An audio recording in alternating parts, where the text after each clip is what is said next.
Colter here, Evolutionary Astrologer, for another horoscope report for this Aquarius full moon that happens on August 12th. But really, I'm describing the energy of all of August, and it is quite dramatic. As I talked about in my last YouTube video, as well as my monthly newsletter, this is the hottest spot of the year astrologically. And the reason for that is, of course, we've had this ongoing Saturn-Uranus square for many months now, all the way back in 2021. And it's very active right now because Mars and the full moon are triggering it at the same time. So let's go ahead and dive in and take a look at the sky here before we, try to decode what it all means. So let me change my screen. Okay, here's the chart. And so here we have the full moon in Aquarius, sun opposite moon. And what makes this Aquarian energy so strong right now is Aquarius is a sign that is said to have two planets that rule it. You have the more classical ruler of Saturn, and Saturn isn't hiding off in some random corner of the sky. It's right next to the full moon, So the planetary ruler, classical, conjunct the full moon. And the more modern rulership of Aquarius, Uranus, is in a very tight, what's called square aspect to the moon Saturn. Now, square is a 90-degree angle. It's a hard aspect. They tend to be more difficult or challenging. They're not bad. But this is a juicy energy, and Mars is in the mix too. I'll take a moment here to playfully poke fun at the more doomy, gloomy fortune tellers of the world. I'm sure they exist somewhere out there. It's like, oh no, Saturn, the greater malefic in its own sign, super strong in retrograde, conjunct the full moon, and it's in a bad, tight square to Mars, the lesser malefic, the god of war and anger and destruction. And then we shock these symbols with 30,000 volts, with Uranus, the god of lightning bolts. Expect the unexpected, something happening out of the blue that's destructive and terrible, with all the foreboding tone and all that. And okay, that's part of astrology, That's a very extreme example of how these energies could interact, and a quite rare example. But, I'm having fun here, but it's worth at least putting on the table. This is a tense set of energies to have, especially as we have a war going on in the world. So, I'm not going to shy away from that. But I also like to look at it more holistically and comprehensive, in the sense of there's really positive ways to manifest these energies.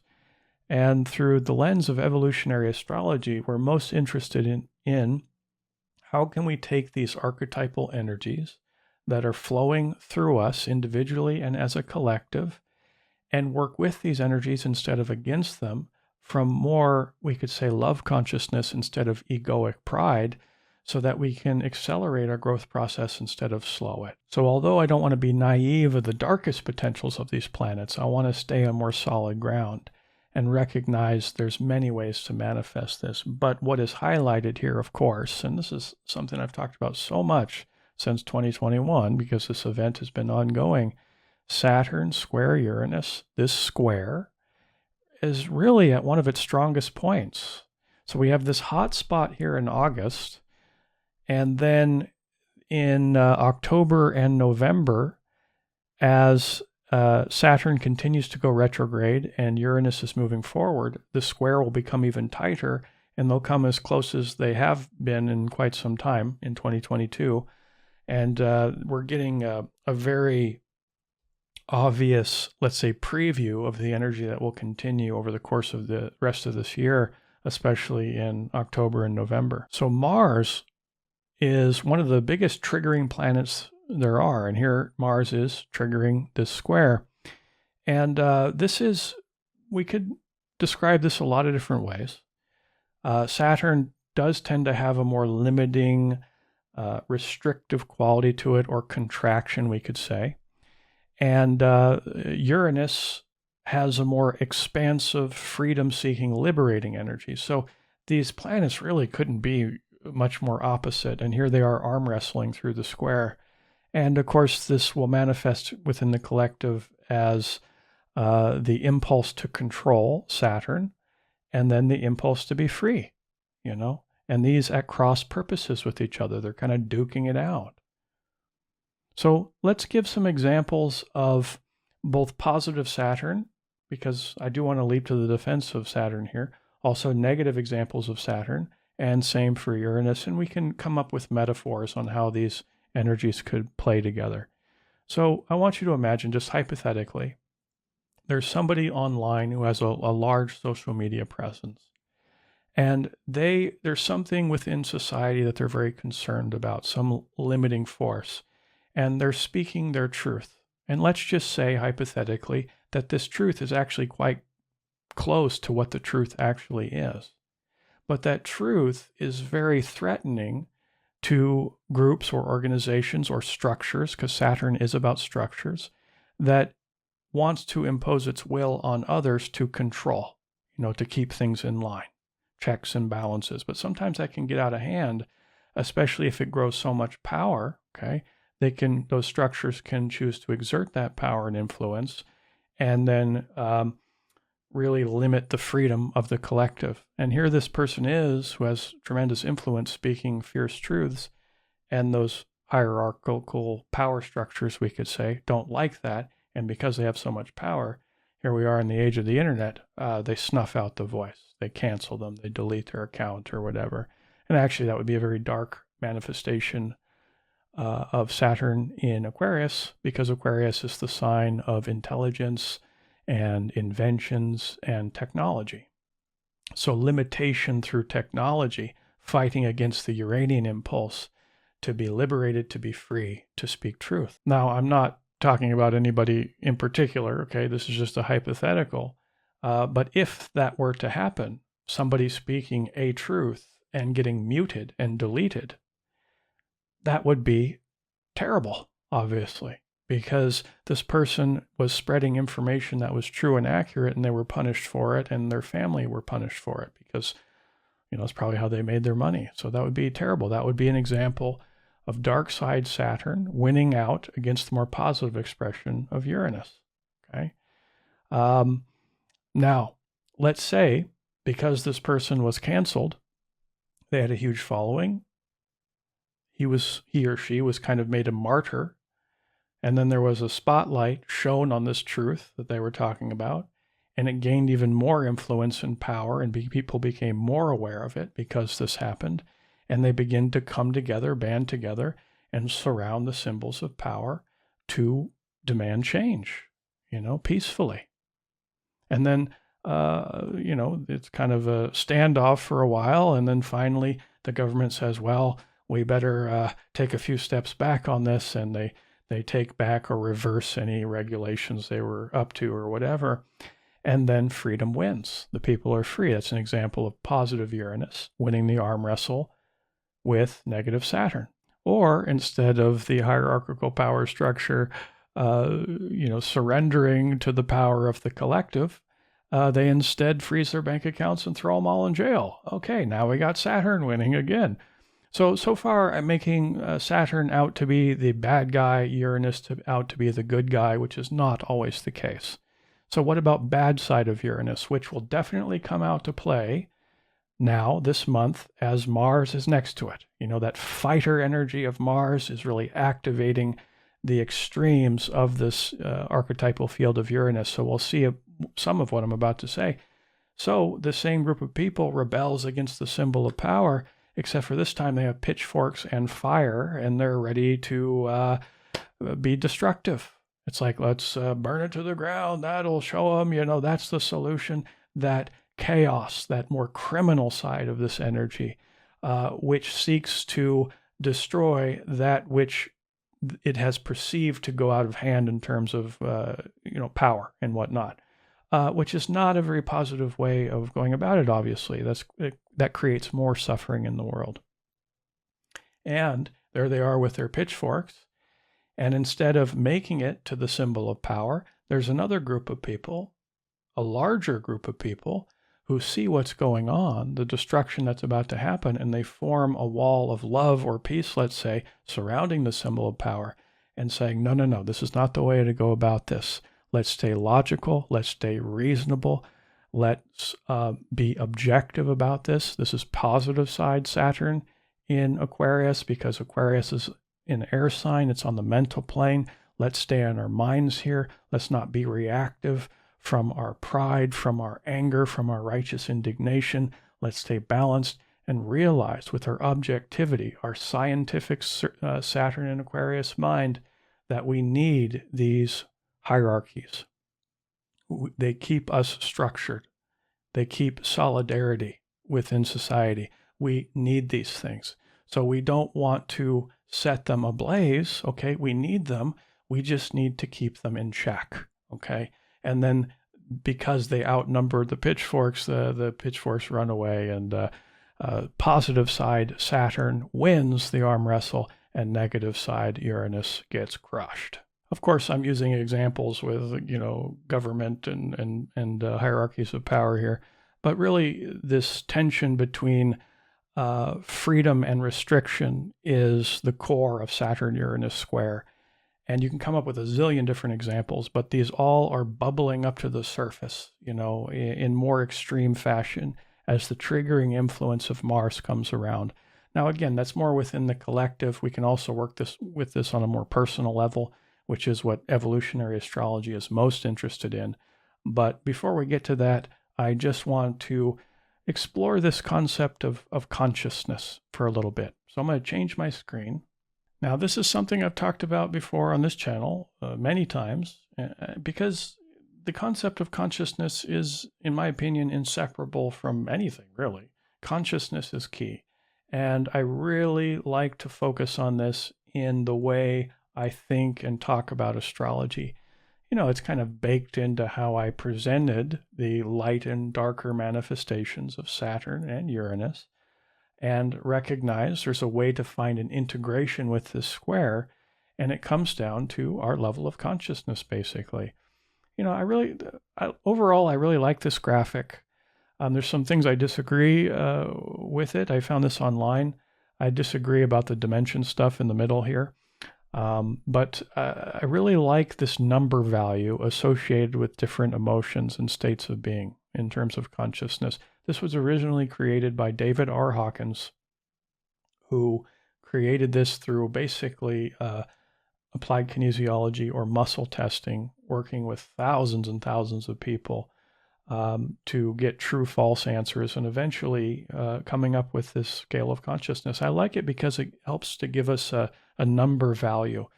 And every thought, every emotion, every intention, every desire, every action, in every living moment of life calibrates at a certain level of consciousness.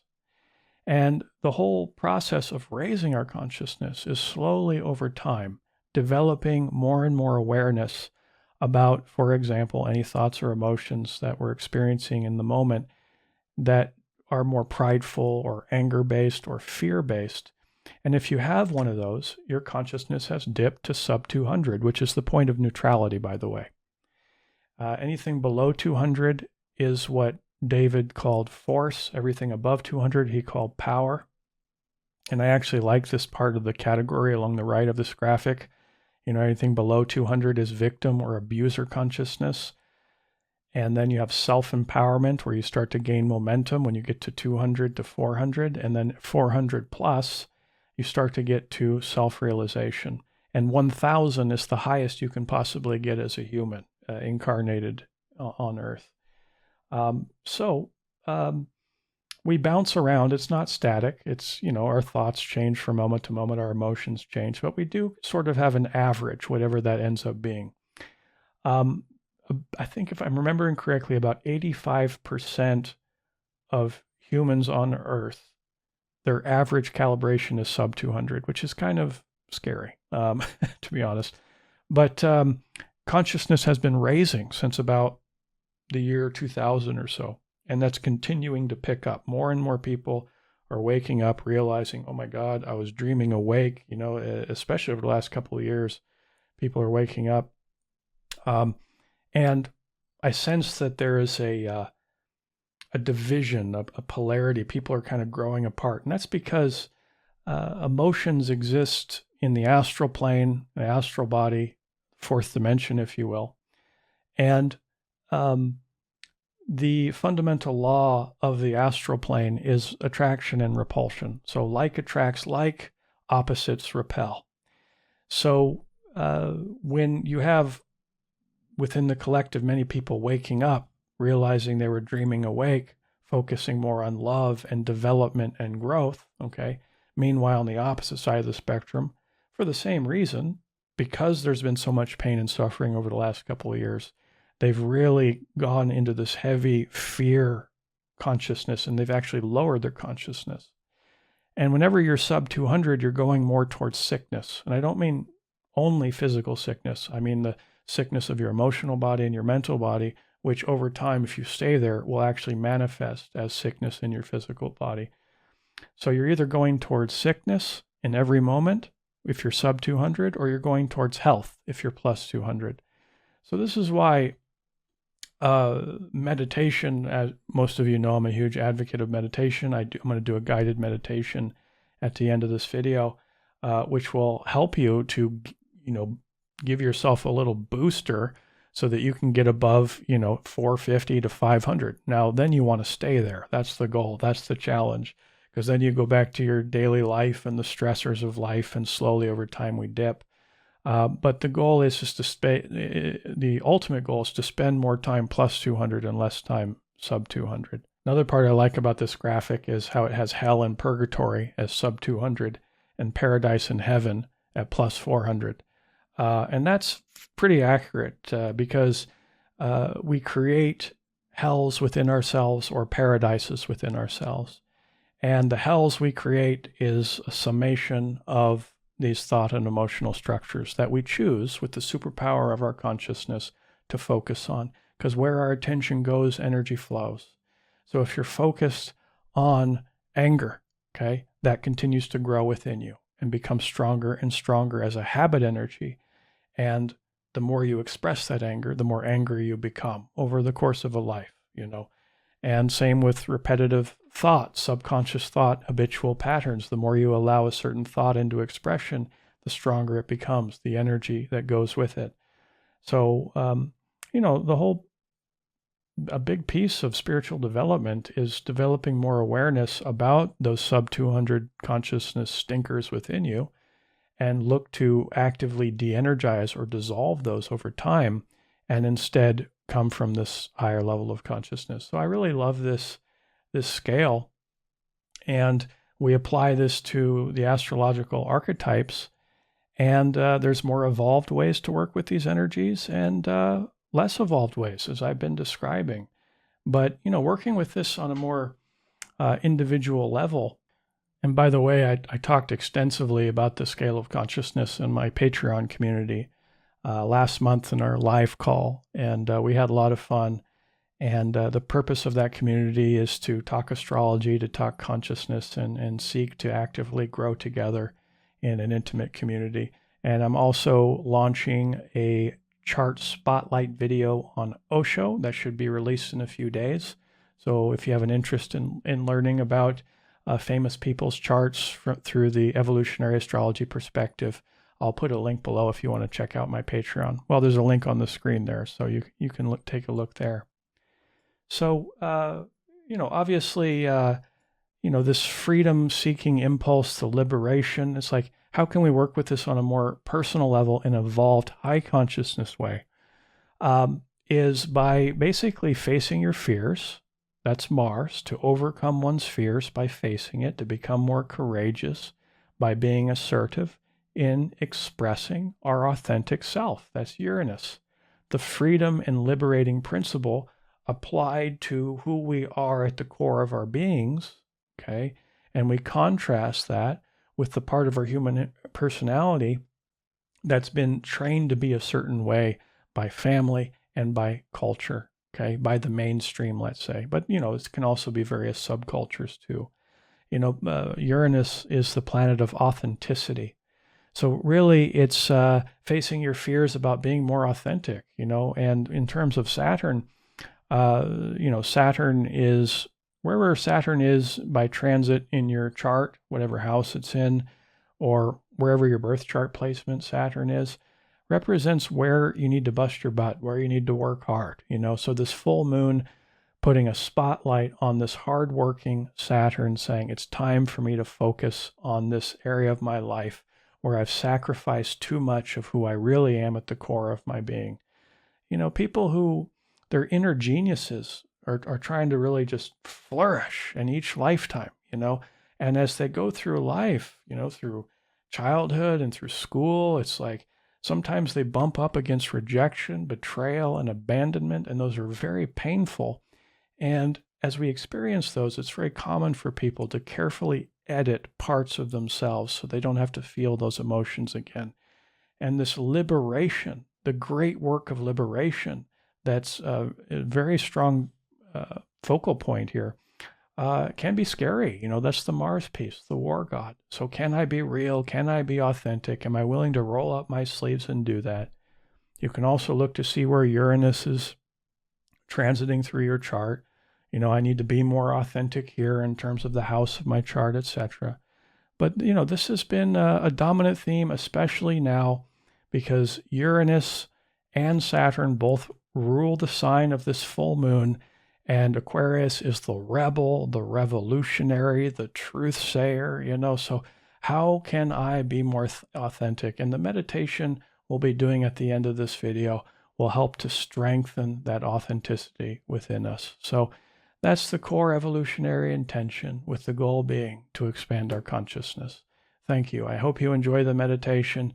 Please wear headphones for best results because I use a technology called binaural beats. Enjoy.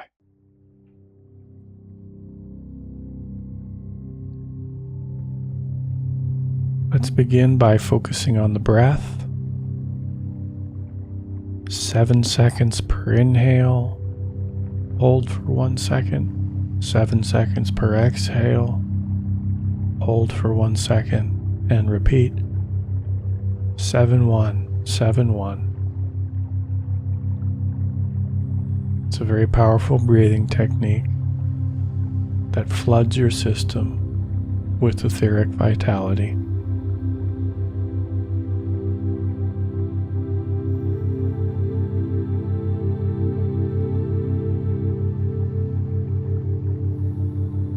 And silently repeat after me. I am that I am. I am not the body. I am not the emotions. I am not the thoughts. I am not the mind. The mind is just a subtle instrument of the soul and of the divine. I am a spiritual being of divine intelligence, divine love, and divine power. I am that I am. I am one with God, and I am one with all.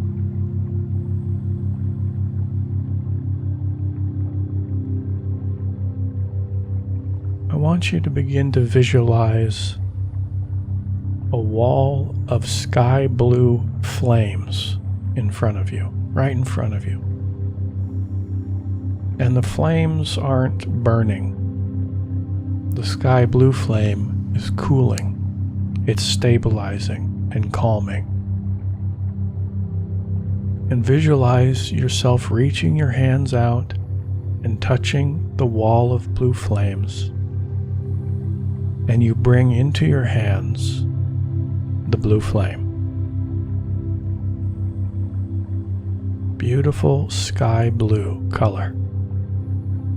And you're holding this flame in your hands. And on the next inhale, visualize the sky blue flame going up both wrists and arms, into your shoulders, up into your head and through your chest, and spread throughout your entire body. And be aware of the peace that you're cultivating within you as you visualize the sky blue. And with each inhale, you see, feel, and hear the sky blue flames grow stronger and brighter. And each time you exhale, visualize a dirty, grayish, diseased energy leave your body. All the fear, all the stress, all the suffering. You breathe in the sky blue peace and breathe out the gray suffering. Breathe in peace.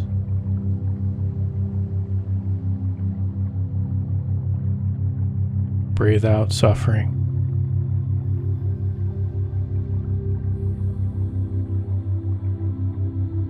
And maintain this breath and visualization process for a little bit longer.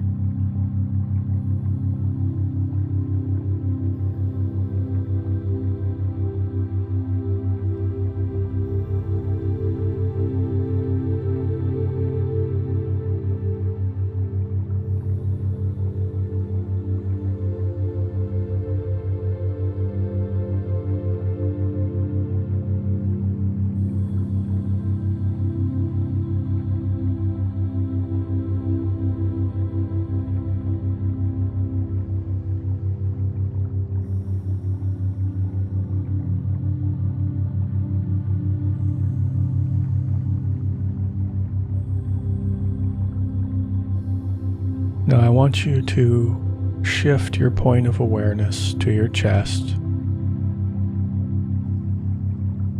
and visualize a beautiful pinkish nebula in your chest, almost like a cloud of pink energy.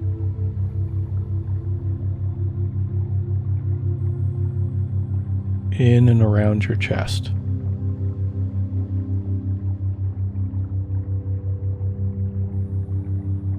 And begin to recall a happy event that happened in your life, where you experienced great joy, happiness, and peace.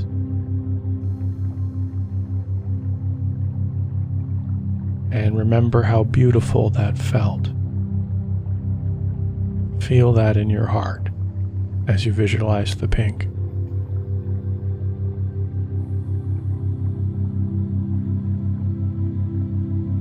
And send tender, loving words to your heart.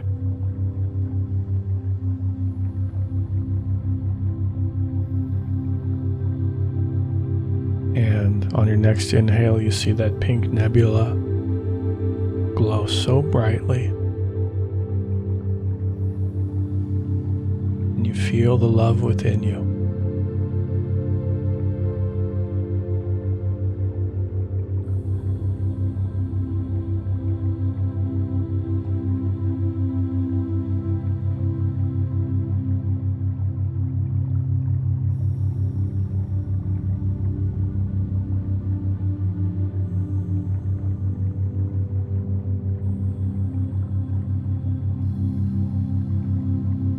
Now, as you visualize the pink in your chest, visualize the earth in front of you, the size of a ball in front of your chest. And then see this pink energy be extended from your chest and surround the planet Earth in front of you. And see this earth in a beautiful pink cloud. And send love to every being on earth.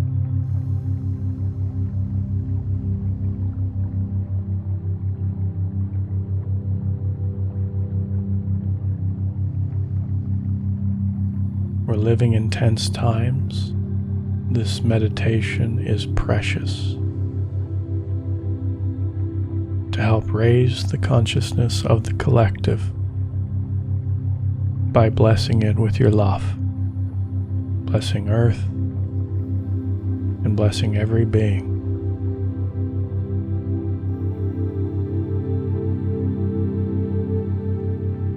Visualize people with the will to do good, but also see these people acting out this goodness. Seeing people serve others, help others. See where there is pain, send that pain love.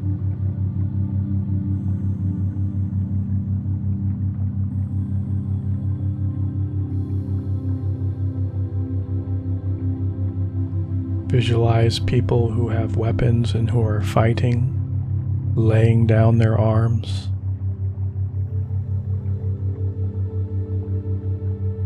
Starting a peace treaty, hugging each other.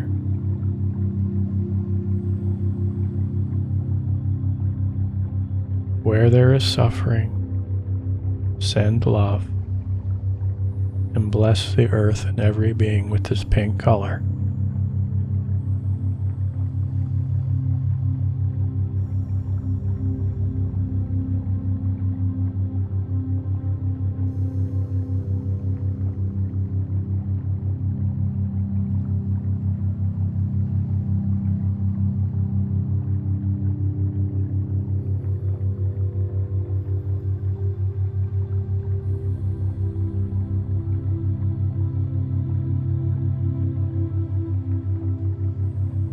Now slowly let the visualization fade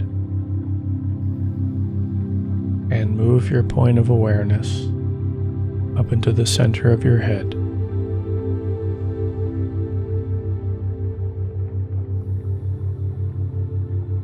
Visualize a canary yellow cloud in and around your head, shining very brightly in all directions. And with each inhale, the canary yellow glows brighter than before. And with each exhale, the air goes out, but the energy stays in.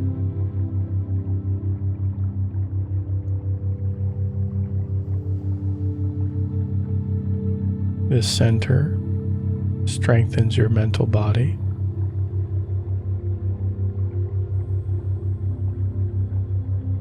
Empowering the center gives you clarity of thought, more creative thoughts, and healthier intentions. It's a very powerful center.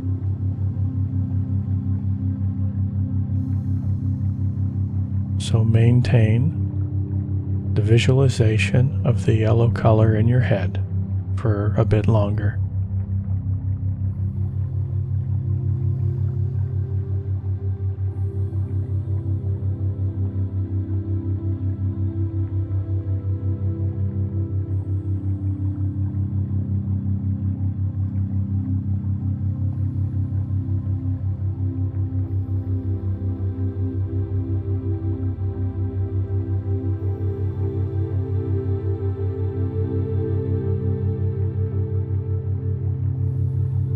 I am that I am.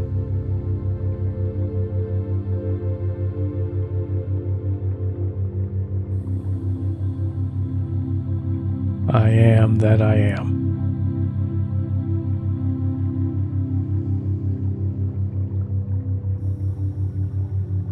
I am a spiritual being of divine intelligence, divine love, and divine power.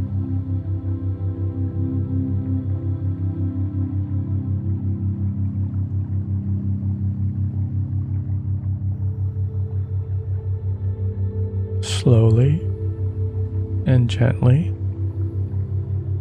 return your awareness to your body.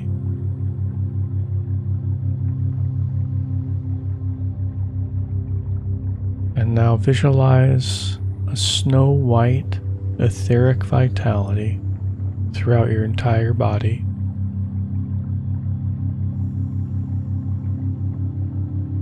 This luminous white color is suffusing with every cell of your physical body.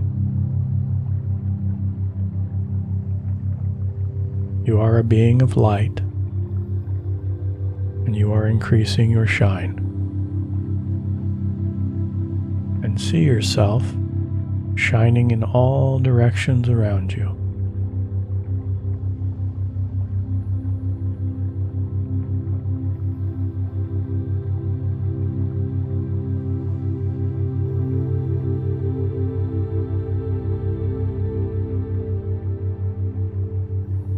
Maintain this visualization as you silently repeat after me. I bravely commit to expressing my creative genius, regardless of what other people think. I am that I am. I am who I am. And I will unabashedly express myself into the world as my authentic, higher soul.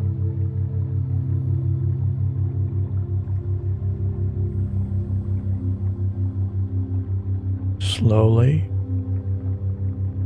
begin to wiggle your fingers and toes. Gently stretch your body.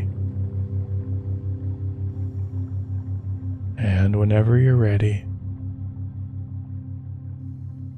open your eyes.